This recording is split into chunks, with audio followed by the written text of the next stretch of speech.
Attitude ऐसा बनाओ। कभी अगर बनना हो तो बाज बनना, लेकिन कभी तोता मत बनना।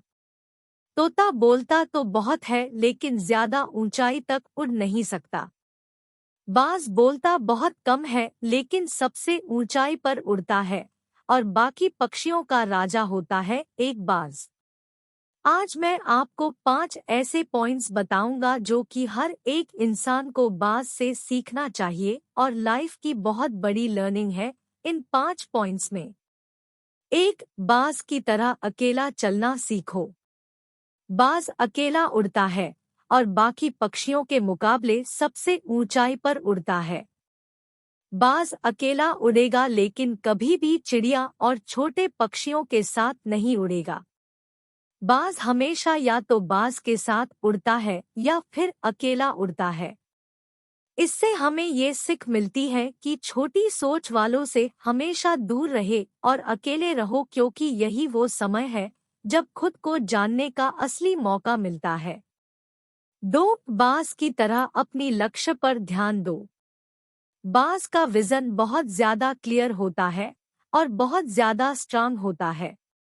बाज अपने शिकार को 5 किलोमीटर दूर से ही देख लेता है, और जब एक बार उसे अपना लक्ष्य दिख जाता है तो फिर उसके बाद रास्ते में चाहे कितनी भी मुश्किलें क्यों ना आए वो अपने लक्ष्य को हासिल करके ही दम लेता है। इससे भी एक बहुत बड़ी सीख मिलती है कि अपना विजन क्लियर रखो और उसे हासिल करने में फिर चाहे कितनी भी मुश्किलें क्यों ना आए पीछे मत हटो उस बाज की तरह। 3, बाज कभी भी मरी हुई चीजें नहीं खाता। बाज कभी भी मरे हुए जानवरों को नहीं खाता, वह हमेशा जिंदा शिकार करता है, और इससे हमें ये सीख मिलती है कि ये जो हमारा पास्ट है वो मर चुका है, तो अपने उस मरे हुए थॉट्स पर ध्यान मत दो और अपने आने वाली ताज़ी फ्रेश जिंदगी में ध्यान लगाओ।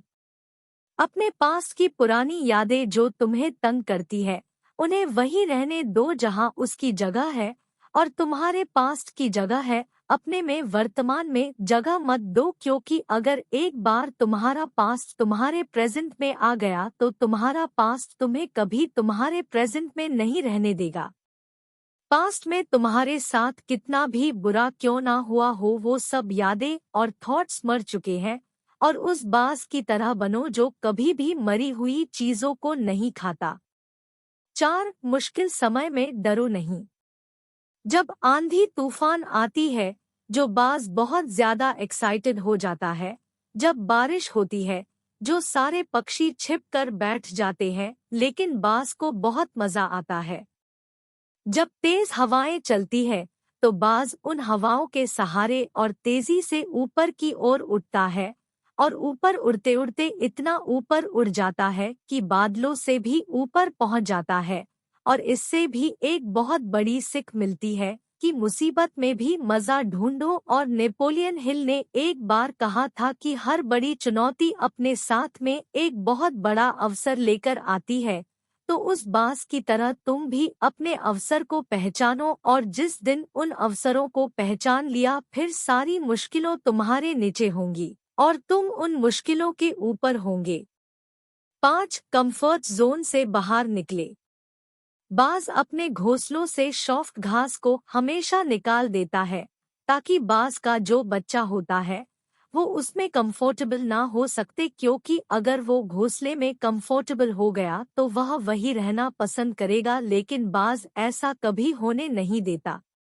बाज एक पक्षी है और उसे भी एक बात पता है कि कंफर्ट जोन में कोई ग्रोथ नहीं होता है, लेकिन हम तो इंसान है ना, और इंसान होने के बावजूद कई सारे लोग इस बात को समझते ही नहीं है। आप जितना ज्यादा कंफर्ट जोन में रहोगे आपकी लाइफ आने वाले टाइम में उतनी ही अनकंफर्टेबल हो जाएगी। दोस्तों, मुझे पूरी उम्मीद है कि बाज द्वारा बताए गए इन 5 लेसन से आपको कुछ ना कुछ सीखने को जरूर मिली होगी। कमेंट करके जरूर बताइएगा कि आपको कौन सी सीख सबसे अच्छी लगी, और अपने दोस्तों के साथ शेयर जरूर करिएगा।